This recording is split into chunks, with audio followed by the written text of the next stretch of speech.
नमस्कार, आप देख रहे हैं बीआरजी न्यूज।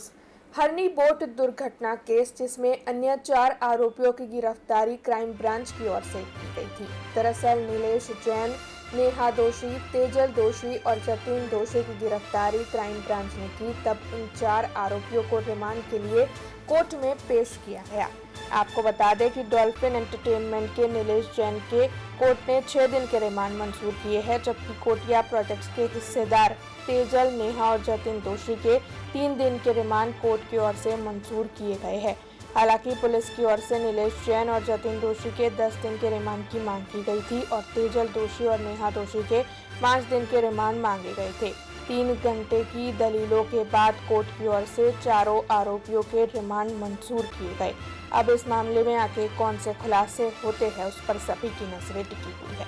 વડોદરાના હરણી તળાવની અંદર જે 12 બાળકો અને 2 શિક્ષિકાઓના અપમૃત્યુ થયા હતા એ વડોદરા મ્યુનિસિપલ કોર્પોરેશન તરફથી કોટિયા પ્રોજેક્ટના આ તળાવની અંદર બોટિંગ ને એ બધી સગવડો કરવા માટેનો જે પ્રોજેક્ટ લીધેલો હતો, કોટિયા પ્રોજેક્ટના ભાગીદારો પણ આ ગુનાના કામે હાલ રિમાન્ડ પર છે।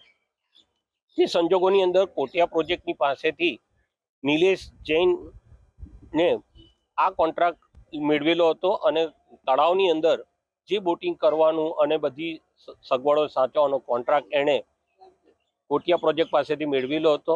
એ નિલેશ જૈન આ ગુનાના કામે મુખ્ય સૂત્રધાર છે। પોલીસે એની ધરપકડ કરી છે। સાથે સાથે જતિન દોશી અને નેહા અને તેજલ દોશી બીજા અન્ય 3 આરોપીઓની પણ ધરપકડ કરેલી છે। આમ ચારેય આરોપીઓને આજે તપાસ કરનાર અધિકારીએ નામદાર કોર્ટ સમક્ષ રજૂ કરેલા અને નિલેશ જૈન અને જતિનના 10 દિવસના રિમાન્ડની માગણી કરેલી હતી અને જે 2 મહિલા આરોપીઓ જે છે તેજલ અને નેહા એના 5 દિવસના રિમાન્ડની માગણી કરેલી હતી। આ તપાસને વધુ ઝીણવટભરી તપાસ થાય તે માટે નામદાર કોર્ટે નિલેશ જૈનને 7 દિવસના રિમાન્ડ આપ્યા છે। 5 તારીખે બપોરે 3:30 વાગ્યા સુધીના રિમાન્ડ આપેલા છે પોલીસને અને અન્ય 3 આરોપીઓ જે છે એ જતિન દોશી, નેહા અને તેજલ આ લોકોને નામદાર કોર્ટે 4 દિવસના રિમાન્ડ આપ્યા છે અને 2 તારીખે બપોરે 3:30 વાગે આ લોકોને નામદાર કોર્ટમાં રજૂ કરવાના એ રીતે 4 દિવસના રિમાન્ડ આપ્યા છે અને અન્ય નાસ્તા ભાગતા જે ફરે છે આરોપીઓ એની પણ સુગડ મેળવવામાં તપાસ કરનાર अधिकारी सुगमता રહેશે।